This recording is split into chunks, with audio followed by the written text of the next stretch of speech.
Lucky Boys Podcast. She owns a building, this lady, but she goes out, she's a canner. She goes out and collect cans. She owns a building and she collects cans? Collects cans. She goes out and collect cans. Now, just because they own a building, you got to remember, they work in a factory, so there's no pension, right? So she's basically don't feel like it's right to raise the rent for her tenants. So they're all living there. So she's really providing public housing for the city of New York, right? Yeah. So she feels like, hey, I gotta save up for the better days. She knows her bills are going up, property tax and everything else, right? The buildings pay off, the property tax, water, everything's going up. So she feel like I gotta work again. So if I'm sitting home, why don't I just go? She goes and collect cans, right? And then when she died, they find out there's so much money that she has so much cash stashed away. But the daughter disowned her. She moved out. Why did the daughter disown her? I didn't have a chance to talk to them, but she basically says, they again, we don't want to bring up uncomfortable conversation, right? She comes to the center, she eats, she's happy, she go collect cans, we'll make sure she's safe. That's what she wants to do. But I think there's a lot of, that's why when all of these attacks that happen in our community and people talk about, the mental states of people perpetrating, what about the mental state of people in our own community, right? This daughter of her who feels uncomfortable with her mom collecting cans to the point that she moved away and, willing to walk away from everything. And now the mother continues to collect cans because she feels like she want to make sure that, do something for her daughter, So how is that ever going to get resolved? How is that ever going to get addressed? And I don't think that's unique to her. It happens. Wow. Cutting out your family off just because I guess you disagree. I mean, like, from my own personal experience, my mom collects cans. I always criticize her. I tell her, like, there's no need for that. She doesn't need to do it. But I would never cut her off because she continues to do that. But this lady, I'm talking about carrying a full load. Full load. Right? What to what extent? Because this levels to can collecting. Oh, okay. You got one. Oh, no, one bag. You got one that was just like a simple plastic bag where they're just trying to recycle a little bit. But honestly, but then you got one that's like it looks like they could buy a PlayStation. Like they straight up got a broomstick across their back, two humongous hefty bags, and then they got a shopping cart full of cans, and they're rolling up in the street like that. Right. Like, is it? It's not that bad. No, it's but again, no matter what level, I don't see to where the it's extent, appropriate. To the extent where you just say, "Screw you, mom, I'm embarrassed." Like, even as an adult, like you just kind of go, like, you got to understand where your parents came from, right? Yeah. I mean, I would assume that she came from nothing. That's why she has some type of hoarding mentality, or where she never feels good enough, or she doesn't feel like she has enough. It's a lack of something. And in their world, they're like, "You're willing to give me 5 cents for every can I got? Right. That's and a great deal." And in their mind, in their mind, it's free. I get to walk around. Right. And I'm helping out. I'm helping out. I'm helping out. So, if you go to China, Hong Kong, right? It's not unusual to see old ladies collecting boxes, and it's a job. I mean, I don't want people to think that, hey, all of these people collecting cans have a home. There's also a lady that I know who collect cans because one of these ladies was kicked out from the Bowery, right? 85 Bowery, I think that's the building. But, and I'm like, why are you still working?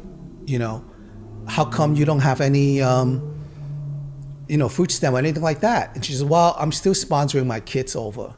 I'm like, you are 70 years old. Your husband is 80. What? And they're not on any, subsidies, right? Entitlement, nothing.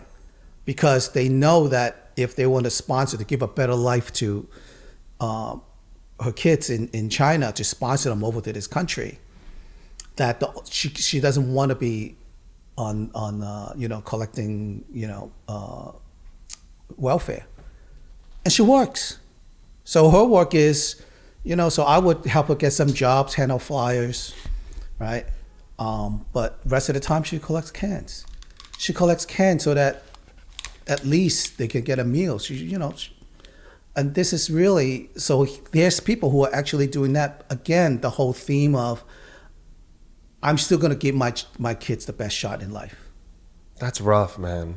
That's rough, because you would hope that at the age of 70 or 80, I mean, just going to the typical age of what we would classify as retirement, that you would at least be in some sort of comfort, or you get to travel the world. You told me that you were just in Scotland and traveling for a full month, and it just seemed like, I just decided to come back to New York. I mean, that is the dream for me when I get older, right? It's just buying a one-way ticket and going anywhere I want, not to continue to do something that I don't want, or worse than that, just barely surviving. That just sounds horrible. And the children, to know that their parents are still struggling at that age, I mean, that must feel like, I mean, that's pretty shitty. That breaks my heart. I mean, like, that's... Every time I see one of them carrying one of those little bags in the street, my heart just like, one of my dreams was like, when I was growing up, living in a tenement apartment, I always wanted to get out there and work and provide for my family and get them out of the neighborhood and buy a house for them. So they kind of living the American dream, which was kind of instilled in me grow up here. And that was something that I strive to provide for my family. All right. No, even my trip out in Scotland really was to be supportive to my daughter, right? So she's got a couple of performances in school, and I, was stretched out. So I just make sure that I got to be there to show some support. And again, I'm very fortunate that I'm able to do that. But then again, it hits home, when I hear about this fire recently on Mulberry Street, right? Mm-hmm. Where 2 people died. Right. It was a 91, 92-year-old lady with dementia, right, and her son, who was, I guess, in his 50s. And he also was dealing with some sort of issue, right?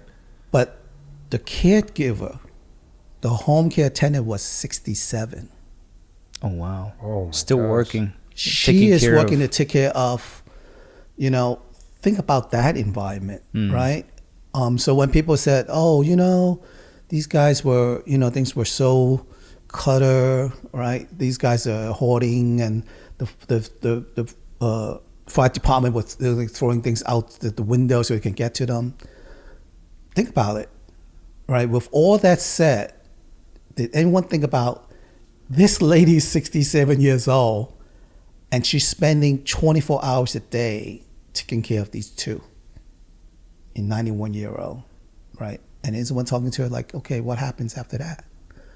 So it's tough. It's tough to so I know of people like that, and there's seniors who come to our center who are still working, right? And does that 67-year-old? I mean, she probably has kids. I mean, that must.